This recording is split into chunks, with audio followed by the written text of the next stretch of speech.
The controversial £50 billion plan for high-speed trains is back in the news. Tomorrow's Independent says the HS2 project, connecting London with cities across England, could be fast-tracked to put the North first. Tomorrow's HS2 chairman, Sir David Higgins, will publish his latest report on the controversial scheme. Richard Houghton is a spokesman for the HS2 Action Alliance. Hello, Richard. Hi. You oppose the project, and Kat Lewis is a businesswoman. Kat, you run your own company in Manchester. Hello, Kat. Hi. Right, Kat, we'll speak to you in just a second. So, Richard, Vince Cable says HS2 is good for Britain. Has he got his facts wrong? Yeah, we think he has. I think, if you're going to spend £50 billion, there are many better ways of improving your economy outside of London.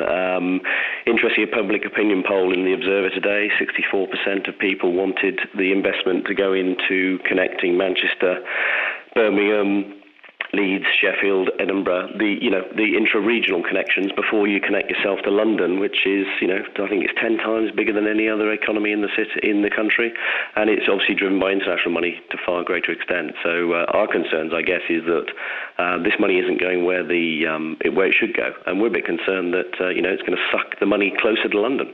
Yeah, but look at the journey times and the cut in journey times. Phase 1, London and Birmingham, 250 miles per hour operating speeds cuts the journey time from 1 hour 21 minutes to 49 minutes. Yeah, it's all great. And if high-speed train actually did drive economies, and obviously Spain, which has the biggest network, you'd expect it to have one of the strongest economies in Europe, and actually it has one of the worst performing.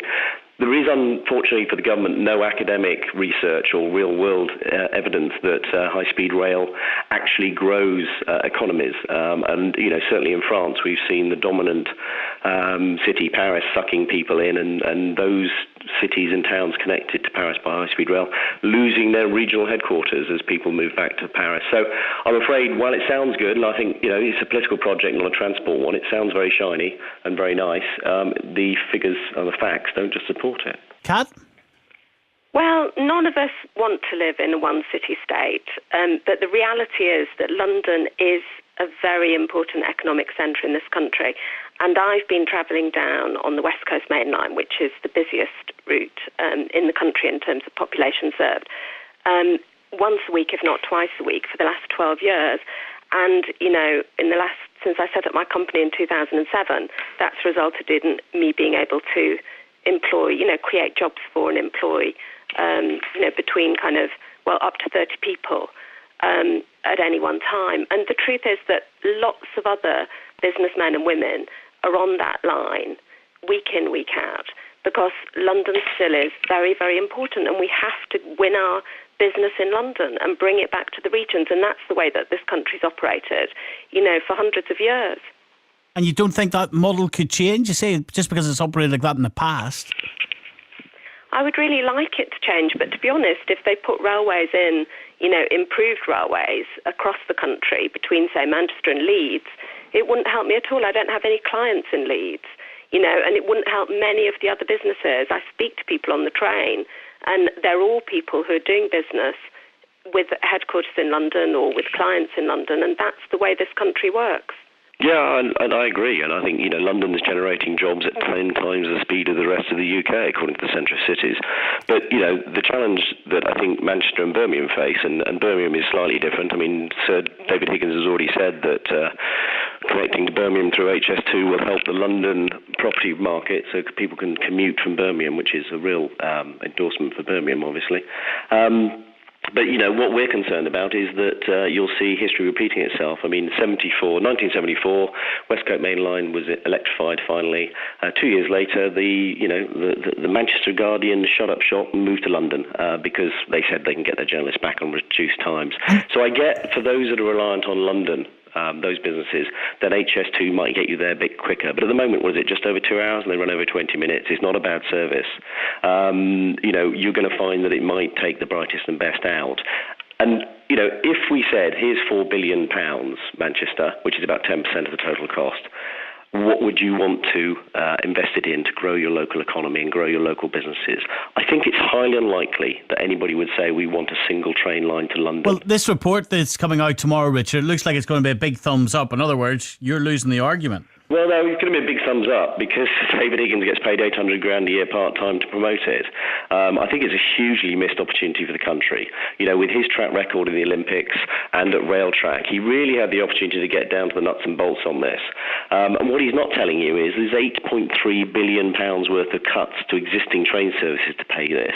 You know, so if you're in Liverpool, you're losing your fast connection. If you're in Stockport, you're losing trains. If you're in Winslow, you're going to have no direct trains. You know, if you're in Chester, you're losing trains. And the cost went up, didn't it? As often does in these type of ventures. June 2013, the government revised the cost of the project. It took the estimated budget from £32.7 billion cut to 42.6 billion. Now, you think what you could do with that money in this country, 42 billion pounds. Can I just ask Richard a question? Yeah, of course. Have you ever created any jobs? Are you a business person? Yeah, I've worked, I had my own agency for 10 years and I've run 6 other businesses.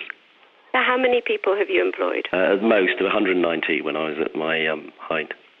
Well, don't you recognise the importance of infrastructure? I do, and I think, but I mean, I've travelled to Manchester on business from London. I mean, I do think the service isn't bad at all. And certainly London to Birmingham at the moment out of Marylebone is very good. It costs me £6 if I book in advance. I get Wi-Fi and coffee.